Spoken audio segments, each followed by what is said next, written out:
Pang-merienda ba ang hinahanap mo? Ba't hindi ganito ang subukan mo? 3 ingredients lang ang gagamitin. Masarap, madali, at sure na sure akong mai-enjoy ng lahat. Ang boring, diba? Tara, samahan niyo ako gumawa ng something iwas bagot.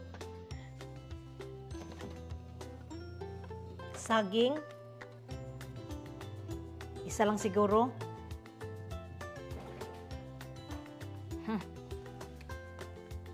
Tirang all-purpose cream. 4 na fudgy bar. Yan lang ang main ingredients. Huwag na humanap ng iba. Mangkok. Itong 4 na fudgy bar. Siyempre, bubuksan natin. Itong papel, huwag mo itapon. Kainin natin. Charot. Lagyan natin ng all-purpose cream. 24 hours to galing sa chiller. Mga 2 kutsara lang. Tapos, durugin natin ng maayos gamit ang ating kamay para feel na feel. Ang all-purpose cream para hindi maghiwa-hiwalay. Pag ganito na ang itsura, okay na to. Kumuha ng malinis na food plastic. Ilagay natin ang fudgy bar. Gumamit ng sangkalan, ayusin lang at i-flatten natin. Gamit nga ako ng tumbler. Kung may rolling pin ka dyan, edi okay. Yan, ipantay lang natin. Ito na super flat na, oh. At chop na ang pagka-flat. Kupitin natin ng maayos tong plastic. Yan, kay bilis lang, oh. Oh, diba? Okay. Balik tayo sa all-purpose cream. Hindi na ako maglalagay ng kahit ano. Beat lang natin to.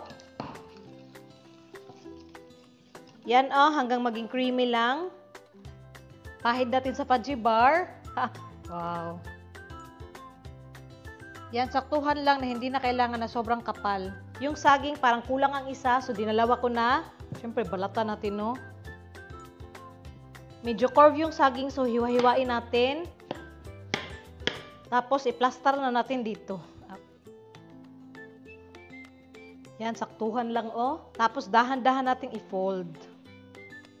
Kadali lang, oh. Ang ganda talaga gamitin ng plastic.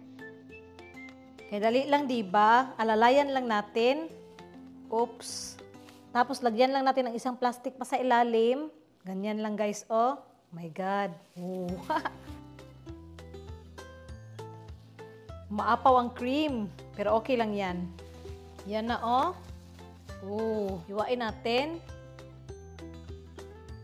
Ayan, sa gitna, oh.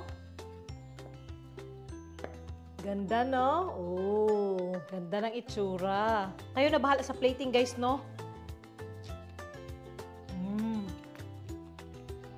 Wow. Sakto lang yung tamis. Alam kong magugustuhan to ng kids.